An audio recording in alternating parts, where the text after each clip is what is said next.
Welcome to EduClubTV, initiative of mapmystudy.com, which is one of the most popular online platforms for college admission, where students get the opportunity to apply to 25 different countries, 2,000 different colleges, and 20,000 different programs, all faculties, all areas of study. As part of our initiative, we are reaching out to very senior delegates in the high school to understand and learn a little bit more about what challenges we are facing today, and also get more insights from them about how we can innovate and what we can do to move forward. So for this today, we have a very special guest, Ms Shanthi Menon, who's the founder principal for Deens Academy in Bangalore. So I'd like to invite her today. Good afternoon. Good afternoon. Welcome to EduClubTV. Welcome to Map My Study. Thank you. So I wanted to start with you giving us a little bit of intro of the school. I know you're the founder principal, so that must be challenging. You probably had a different view and aspect coming from the education sector, being in the school industry. So can you let us give us a little bit more insight about the school, and how did you bring any new opportunities in the school as a founder principal? So we are about 15 plus years old, and Deens Academy was established at a time when there were not too many CBSE schools in the Whitefield area. So we found instant clientele because it was easy for people to subscribe to the CBSE stream, and therefore we did have a very quick growth and phenomenal growth over I would say about 3 to 5 years. We were in full capacity, and we had to start looking for opportunities of starting a new campus. So that's a quick background about the school. Why we were, or at least I would think that why people started choosing to be with Deens was the center of our philosophy was about everything is about the student. So while I'm sure a lot of schools would talk about the same, but we made it our mission to ensure that we tried to, everything that we did was about giving the children a platform to learn, to grow, to develop, to explore themselves. And therefore, I think, and I have been able to sustain this over the past 15 years, including into my second campus, full-fledged campus that we have on another location close by. So I think that pretty much sums up what Deens Academy is all about. Essentially a platform for children to explore and grow and to, create individuals of themselves through the kind of opportunities that we've been able to give them. That's interesting. So again, this is a personal question. So what's, as a founder principal, what was your real role? Were you starting from the infrastructure, the building, hiring process, curriculum, everything, or was it, how do you define that? Absolutely. So when I first went into when I first met with, so I have funders, people who have funded the whole opportunity. It was their dream to start something which was slightly different from the run-of-the-mill kind of schools in those days. So when I first met with the promoters of the school, we met at their home. There was no building, nothing, no plan at all. All they knew is they wanted to start a school, and their child happened to be with me in the previous stint or the organization that I was with, and therefore they had approached me, and a couple of my colleagues. We were a team together, and they approached us. So we started with remodeling an existing building that they had, and from there we started hiring. We worked with architects. We worked with creating our own curriculum. We didn't initially want to have a curriculum which is from outside because we knew that there was something that we wanted to do differently. And therefore we created our own curriculum. We hired teaching faculty, we hired support staff, everything from scratch.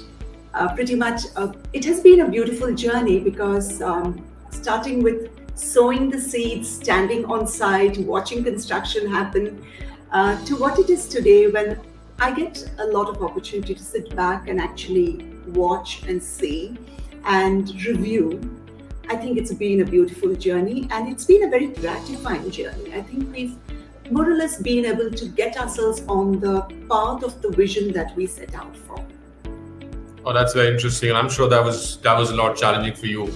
So, can you define what your leadership style is? So, because I think as a founder, there were a lot of challenges, and that style changes quite a bit. How do you define yourself as a leader? What's your leadership style? I would think I had to bring in a whole lot of, and don a whole lot of hats for different occasions, starting with being part of the team. So I started with even being in a class myself, teaching with students, being a class teacher and all of that. So a lot of my job has been being part of the team. I started that way. It's been a very democratic method of running the whole place because I believe that everybody comes with good ideas. And fortunately for me, every team member that I've picked up, I've never looked at, the kind of credentials in terms of their qualifications or their qualifications in terms of our education sector. I looked at people who were like-minded. So Right. we were able to, bring out the best in each of us, and I looked for strengths. I essentially am the kind who likes to exploit a person's strength rather than, look at a person's weakness. So we worked, I essentially feel it was a very democratic, and it still is a very democratic style that I have of working at both my campuses. I'm essentially a mentor. I am performance driven. I believe that everybody needs to give their best. But of course, there is a lot that I allow within that. You're allowed to innovate. You're allowed to come in with your new ideas, bounce it all off, work together with strategies, implement it, see how it works. And if it doesn't, we share it. So that's the kind of way I've worked through many years. Essentially, I think today I stand, in the shadows and I watch. I still am hugely working as a mentor to a lot of my colleagues. I work with their strengths, and then we supplement the gaps that they have in order to, deliver what our vision has been. So that's pretty much the style that I've had through the many years. So it's a lot to do with building a good team, I guess, and that's where you progress. Absolutely. Yeah. And it wouldn't work because I don't come with huge credentials or huge backing or any such thing when we started the whole place.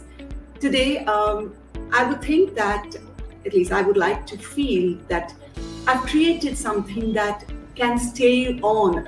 There's a legacy that I can leave on, even if I am in the shadows today. And I think that's to do with the kind of empowerment that my team with me has. So look, you had mentioned something interesting, and because it's a new school, 2006, you were the founder, principal, you had a little bit of your own, a little leverage to say how you could develop the curriculum, the culture. So were you able to bring any new opportunity or a different culture to the school when you started this? And if yes, what was it? Okay, so I come from very traditional schooling, workspaces where very clearly there's an educator, there are parents, and there are students. And I firmly believe that unless the three stakeholders are one body, it's not going to work. And that is the basis of the whole philosophy, like I said, at Deens. So what we did do is I worked with the strengths of each of my team members. I also like to look at the strengths of every child. We've never taken the cream of society. We do assessments for children when they enter the school, but essentially the assessment is to throw up where does the school need to help that child. There's certain areas the child can, navigate on its own, but there are a lot that we as, Deens Academy can contribute to the child. So that is something that I think worked very well for us because we created individual kind of tailored programs for children within the classroom. I wouldn't say every single child had a very personal program, but largely we were, catering to more than 5 to 6 kinds of children, learners within the classroom. And most kids would be mapped into this kind of system. So we were able to reach out to the last child, therefore. And even today, we're working at creating, not very obvious groups, but understanding children by their strengths and trying to leverage their learning in order for them to move from one strength to another. That's even today the endeavor that I'm working with. And I have a team who's working on that. So this has pretty much been our endeavor right through. And this is not just, the academic front, but on all fronts of the child. Starting with maybe the, building confidence, with the various kind of activities that we've been able to, provide students with. The cultural aspect, the value acquisition aspect, the attitude building aspect. So each of these things that we have been focusing on for every child independently. While we did all of that, I didn't think it's easy to do any of it unless I partnered with the parent. So I always believed that, the parents were very closely associated with the school. I've tried to always maintain that kind of relationship with the parent community, with Deens. So we get them involved in a lot of things with not just their children. There are a lot of parents who they have an ability to give a lot more to other students too. So they are part of the whole process of, our working at Deens Academy. Yeah, it's important you mentioned that because we see a lot of schools, I especially see in North India, in Delhi, and some schools in Mumbai, probably in somewhere in Bangalore. Now, parents have become part of a core group, more like a subcommittee, where they're now, actively participating in the upkeep or suggestions or, maybe other areas. Do you see that at some stage it's also an hindrance, or is it good to be that open? All right, so it comes with its set of challenges. So we include them in terms of they have the ability to give us any amount of suggestions. Right. But it is not very clearly right at the outset. I've always told them that the discretion of implementing it is with the school. For the simple reason that we are not catering to just a small group of children. Now, the parent who gives us a suggestion possibly talks about his own child's need or the need of 5 to 10 children around his own child. But I'm catering to 1,800 in one campus and another 1,000. So it's about 3,500 children that I'm looking at. So when we implement something, it has to be workable for all of these children, at least largely. So I think I've been able to buy that with the parents. I've been able to get that trust from them on that front. So they do give me suggestions, and suggestions are on all fronts, from policies to, like you said, upkeep. They come in for safety audits, they come in for cleanliness audits, they do all of that, and I'm open with all of that. They come back with some absolutely scathing, responses to a lot of times, but at the end of it, it just helps us because we're putting things in place. We also have them giving us, kind of suggestions on the academic front, but they're very clearly, certain things work, but they're not academicians. So there are certain times that I have to heavily filter what they're expecting from our front. So very simple example would be parents would write to me saying that, children are doing excessive writing. Now, they wouldn't know that as your child grows up, and this is largely from primary school children's parents, and they wouldn't know that as they grow older, we still can't escape that in the Indian education system, and they have no taste of it as of now.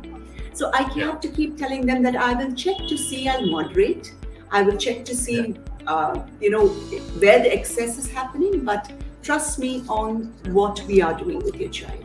So it has been a healthy, open atmosphere in that front sense. Parents constantly write to us and, meet with me with feedback.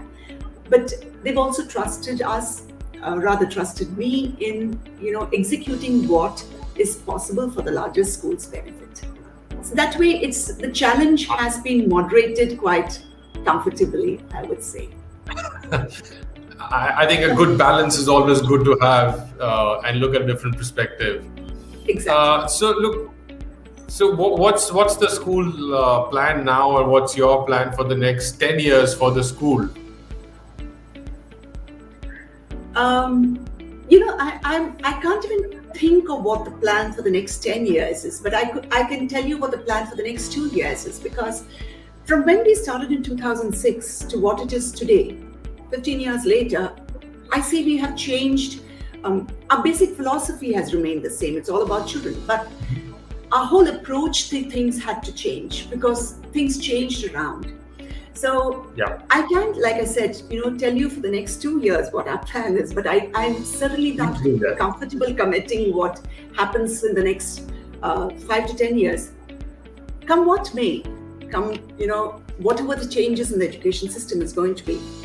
I think at the end of it, it's all about, creating the best opportunities for children.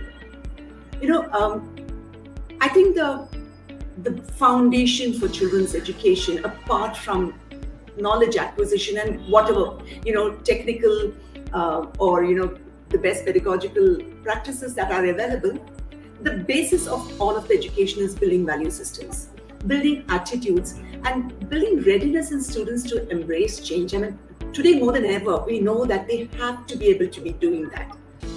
We know that change is there, but it has never been as on our faces as it is today. So these are things that I think we continue having to focus on.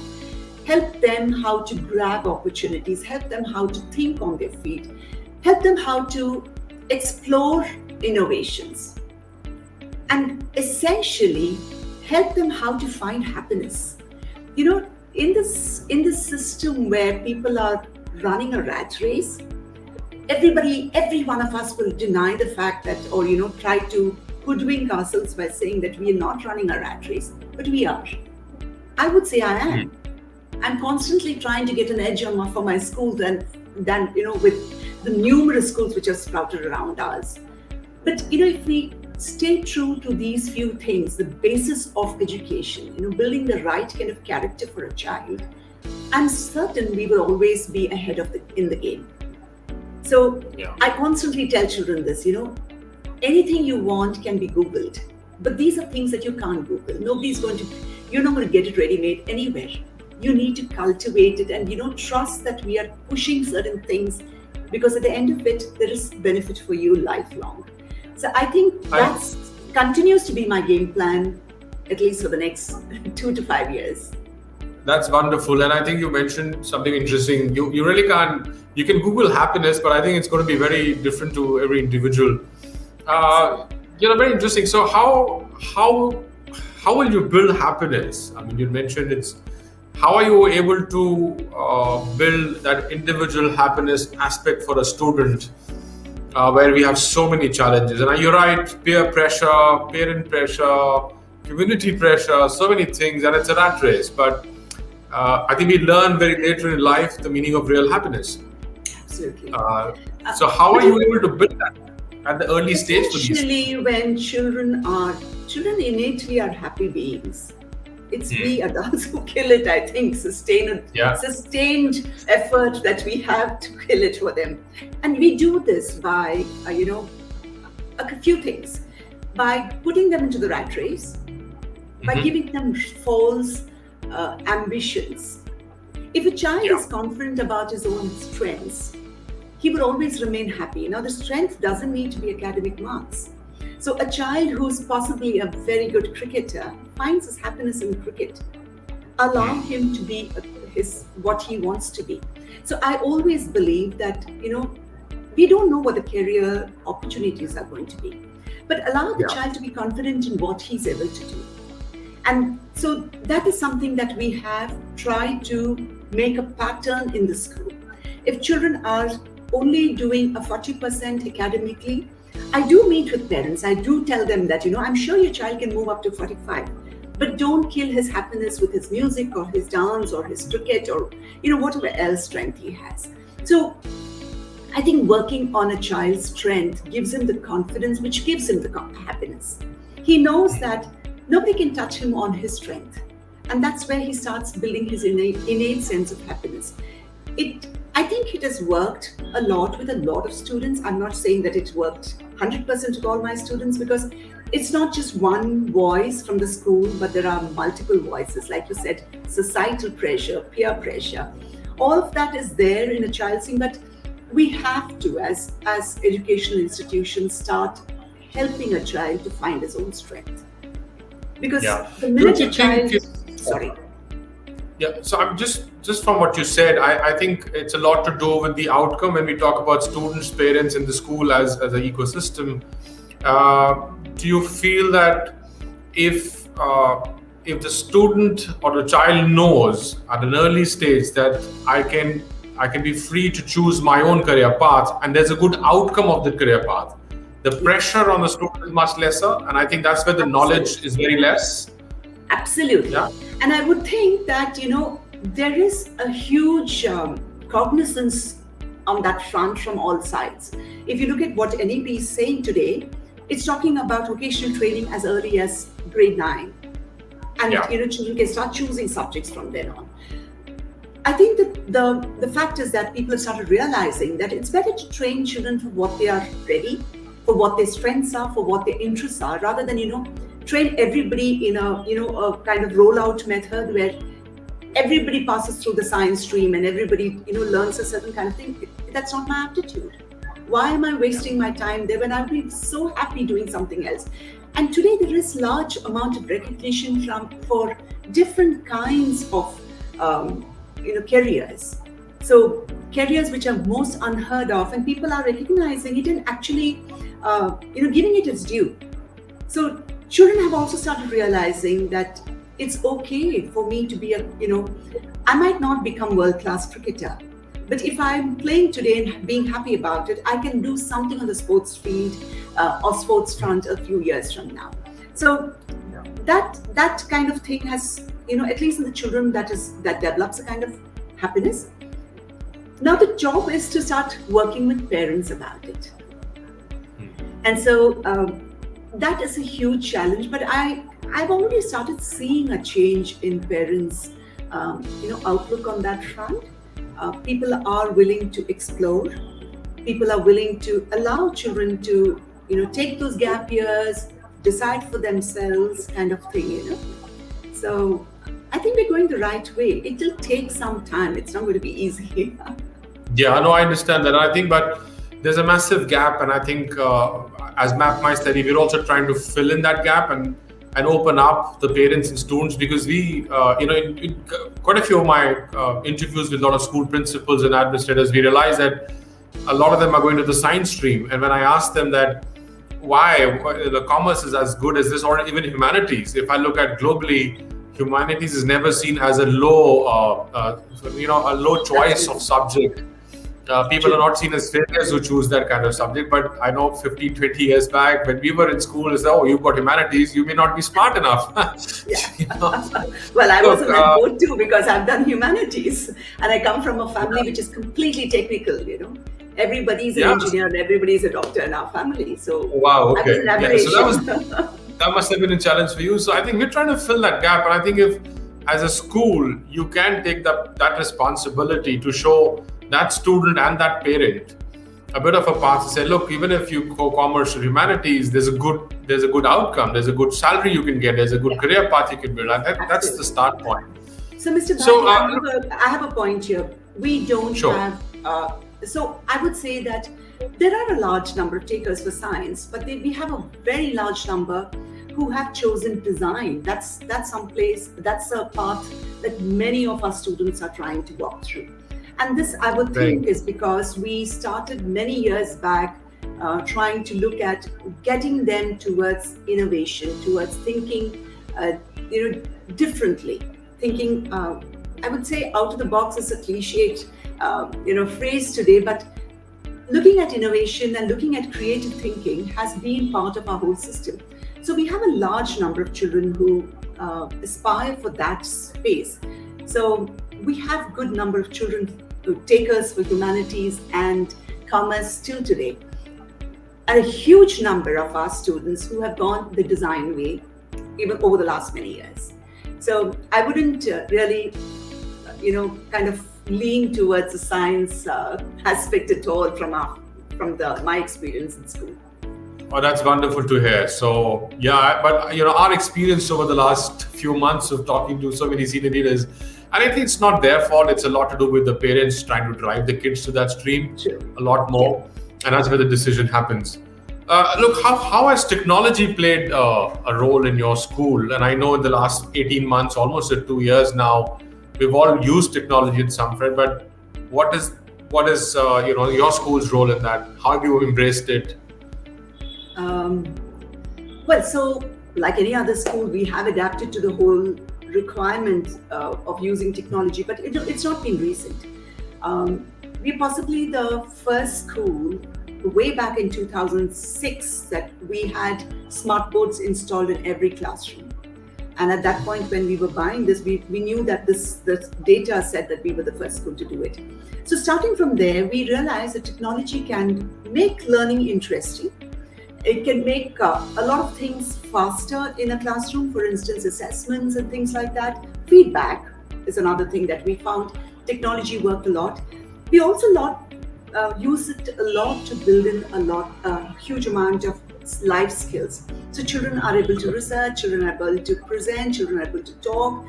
So building confidence, research skills, building team skills, all of this came about while we were able to use technology. But I'm a strong contender for the fact that, come what may, there may be technology, but education is holistic. You can't, there is no point where technology can be more than 50% of what happens in a classroom or what happens in education. I would think the finer aspects of life, when I spoke about skill building, building value systems, attitudes, building etiquette, building the ability to make choices, building an ability to stand by one's conviction. These are things that children need to learn through education. I mean, that's what education is all about. Technology doesn't really help us in that to a large extent. I mean, you will have these kind of programs which tells a child to choose, and then it takes you kind of to a system kind of thing. But I don't know if it really engineers a child's mental psyche. And that's where I feel we need to moderate the amount of technology that we use. Our classrooms have changed a lot over the last year and a half, with it becoming more and more student driven kind of thing. So flipped classrooms are always a part of our whole system. We've always had teachers taking classes remotely because, like I said, we have smart boards and we have cameras inside our classroom and projectors and all of that. So, teachers on leave from home take a class and the class is still attending a class, a session kind of thing. All of that has been done, but I still feel that technology did not give the complete education to a student. And therefore, I'm not a great, what will I say? I don't have that huge an affinity for education, technology to be running education. Especially I think we can't take away the emotional Absolutely. connect which we have as teachers with students. You can't take that away. I think technology so far has not been able to do it. Yeah, student to student too. Yeah, That's student to where you student learn too. the most. You're right. I think we learn a lot more through our own engagement with our friends and our students right next, left and right. I mean, I think we can't take that away. It'll be many, many years now. Maybe you never know. Technology might start assessing our mood when we enter a classroom. A face scanner tells you you're in a good mood or a bad mood, and then the computer generates everything for us. You never know. Look, we were touching on a point of teachers. I'm sure when you started, you mentioned you already had technology engraved in the system, so your teachers were already trained with it. Yes. What kind of message would you give to the teachers, or we know that they're a very key team member of our whole system. So for them, was it easier to accept technology at that point? Let me be very honest. I'm not a very techno-savvy person myself. You saw me struggling to log into this whole system. So I have been accommodative, forgiving, and all of that because I always believed everybody could have been in my boat. But I've also been very fortunate because I have had very strong technical support, not just from my teaching faculty, but also from my systems. We have a whole team of people who handle all our systems across our campuses. So buying in for teachers has not been easy. Many of them would have been teaching for many years or possibly never, worked with any kind of technology, but we handheld them over many years. We still do. For instance, like, I in fact had to call my executive assistant just now to ask her what's happening. I'm not able to log in, kind of thing. So we've had those kind of support systems every time there's something new. For instance, today my teachers are being trained for getting augmented reality, creating sessions of augmented reality in their classrooms. So there's a teacher there's one of my faculty training a group of teachers doing that, and typically Saturdays are meant for teacher enhancement programs. So we've had a couple of cases where they just wouldn't be able to accommodate, but that doesn't mean they don't have their strengths. So I've not really pushed it with all of them. People who really can't adapt have been given tasks which require their expertise, and it doesn't need to be technology. So everybody is, fruitfully occupied and has a win-win situation. That's interesting. So earlier we were talking about career paths and the academic goals. And we know that teachers play a very key role because their engagement is far more than an independent counselor in a school or a principal. Do you think in Deens Academy you have a system, or are your teachers able to guide students or help students through challenges of career, choosing the right career paths? Are they trained for it? Well, so children my teachers are not really, trained for helping children with careers. But what I've noticed is over the last years, and this is how we work it out at school, the teachers work with a certain kind of passion, which builds a certain passion in students. So, when you see a very passionate maths teacher, the child starts having an affinity towards that subject. And therefore, Right. as a corollary to that, they start exploring that subject a lot more. And then they start pushing the teachers' boundaries a lot more, and teachers start explaining much beyond the syllabus and curriculum and things like that. So this kind of starts, I notice as a pattern from the time they're in early middle school. By the time they come into grade 8 and above, we have agencies which work with us on mapping children's strengths, helping them to identify their aptitude versus interests and the kind of careers that are possible. In addition to all of this, we have a system where I have experts from different fields who come and speak to the children regularly, and this is part of our whole system. In fact, we had a ventriloquist very recently too. So anybody as varied as that comes in to speak to. So children get exposed. Essentially, that's what happens. They get exposed to multiple kinds of opportunities and careers that people are part of. And then when they do this kind of 2-3 years course with this career guidance company that we are tied up with, they more or less have I'm not saying 100%, but more or less many of them are very clear about what they're going ahead with. But having said that, again, we have no clue what kind of careers are going to be available 5 years from now. So that's something that we constantly talk to children about. Keep your eyes open for opportunities and keep your mind open to new kind of things that happen your way, because you never know that they might be trained in a certain thing, and 5 years into their careers, they feel there's something more interesting, and they might just jump. And so the ability to, like I said earlier, the ability to adapt, change, learn is something that we have to equip them with. No, I totally understand. I think the avenues are opening up, career opportunities are opening a lot more, and that's ever changing. I have another interesting question for you. So I know you're a professionally trained Bharatanatyam dancer. Yes. You're Mohiniyattam, actually, classical dancing. Classical dancing. Sorry. And you're also Dr. E. Sridharan's daughter. A lot of pressure there. Most respected and most lovable, the metro man of this country. And I think, your husband's also the co-founder, CEO for Big Basket. You seem to be the odd one person out and going into the education sector and the teaching sector. what made you move that direction and pick up the academic line and teaching line? All right. So, well, that has always been my ambition. I recollect from the time that is, as far as I can remember in my childhood, I was always possibly the lure of that red pen. I loved putting those red ticks. So I think that's where it all started. I was, in fact, slated to move into the line of architecture. So, but I deliberately chose to move here because while the red pen was a lure, by and by, as I started, getting into this whole system of education, I realized that nobody better than nobody except in this career can really make a change. And, of course, give that future an opportunity. So I believe that, whoever my father or my husband is, I think my position is far more powerful than any of theirs. Very true. Very true. Well said. Yeah.